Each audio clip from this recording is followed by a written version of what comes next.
Caroline Levitt can't cover up the truth. Trump's Cankles and hand camouflage makeup say it all. Forget the badly camouflaged makeup on both his hands now. Forget the newly lavender hair hovering above his scalp like a bruise. Forget the slits for eyes. The real tell on Donald Trump is below the knee. His ankles, swollen and straining over his Oxfords, aren't just unsightly cankles. They're flashing neon signs of a body under pressure. In medical terms, that puffiness often means venous or even cardiac insufficiency.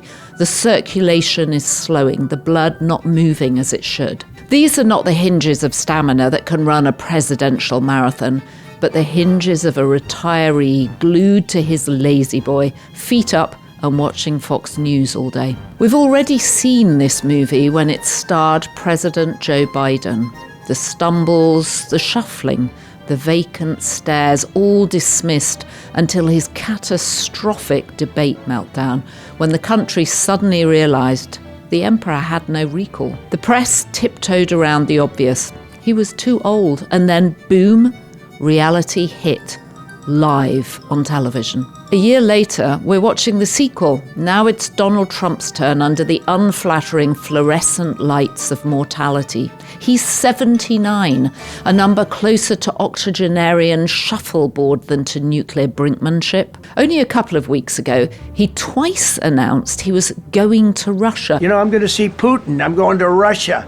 Clearly confused about where his hastily scrambled Alaskan summit with President Putin was taking place. The confusion persisted. On Air Force One, he told Bret Baier of Fox News he was a deal guy, and if things didn't work with Putin, he'd come back to the United States and work on other things, as if peace in Europe could be abandoned like a casino in Atlantic City. He's already forgotten his conversations with Ukrainian President Volodymyr Zelensky and European leaders whom he promised a ceasefire. And recently, he started mixing up names, referring to his head of Homeland Security, Kristi Noem, as Christy Kerr, the name of an LPGA golfer.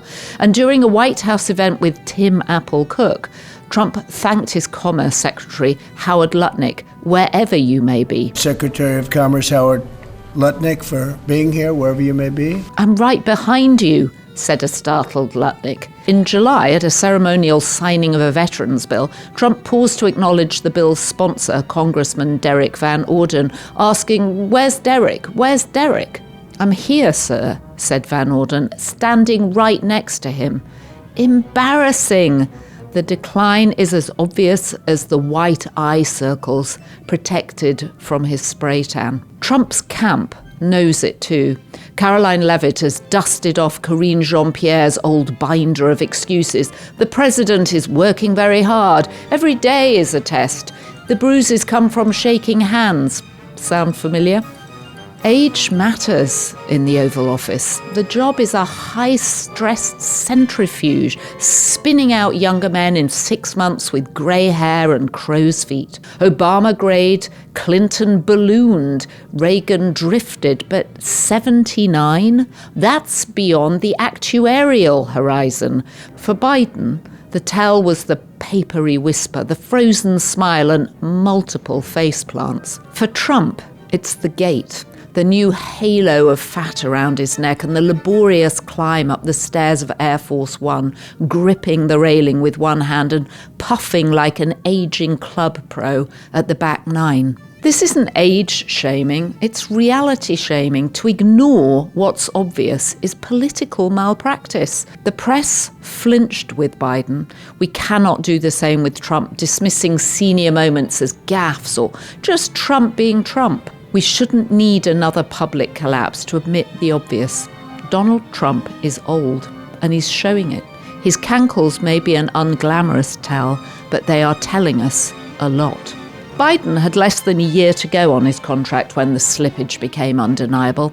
Trump has 3 years and change. That is a long time for someone to be stumbling through the most dangerous crises of our time. When Biden reached this weary, stumbling stage, Democrats, led somewhat improbably by George Clooney, rang the alarm. Will Kid Rock now step up to ask the president to step aside for the sake of democracy? Or perhaps Trump's handlers see this as an opportunity to seize power and pull the puppet's strings from behind the curtain? If that's the plan, it may not go quite as expected. Anyone who has ever tried to take the car keys away from a loved one exhibiting elderly mental impairment knows how difficult it is to get them to let go. Now imagine those keys are not for starting a car, but for launching a nuclear strike. Good luck to them, and good luck to all of us.